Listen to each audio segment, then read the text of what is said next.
When we're practicing this art in the way that we do, we learn about ourselves. And we learn about ourselves in a platform that's kind. A lot of times when we learn about ourselves, we can be hard on ourselves, or it can be like a self-demeaning or self-critical type of learning about ourselves.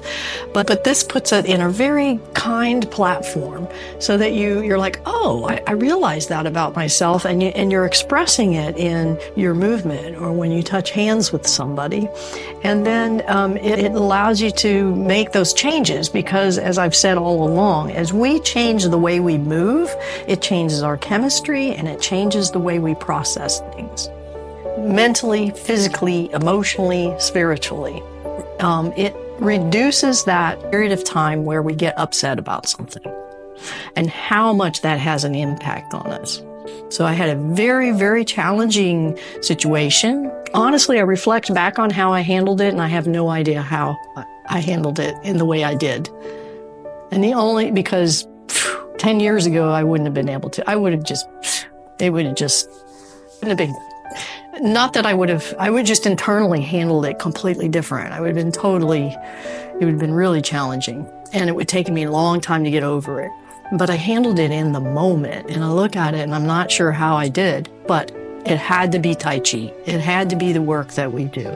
So it's kind of a flow from the outside in and the inside out. By moving and relaxing our body and relaxing into the fascia, we change our chemistry, and we're not tensed up. And when we get tensed up with that incoming force, no matter whether it's a situation or a physical thing, we just can't, we don't have a big repertoire of response. We're just in flight or fight. That's it. And that's a very primitive system, and it's deeply wired in our brain into the limbic system, and it just goes. But with this vocabulary and this way of moving and feeling our body release and opening from the inside out, it changes things. It changes that tensed up into a different state, which gives us more options to respond physically, mentally, emotionally, and spiritually. So I still reflect back on Phil's question, why do we do this? And I think it's important that we keep revisiting that, and that we bring it forth.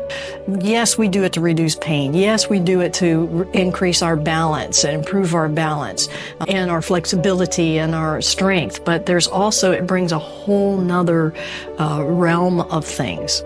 Those tangibles are kind of the lowest hanging branch. But as we endeavor and go further, it goes more internal, and it makes these very subtle changes so that you have a bigger repertoire to move through life with more grace, with more ease, with more confidence, with less self-incrimination, and more awareness. And boy, is that powerful.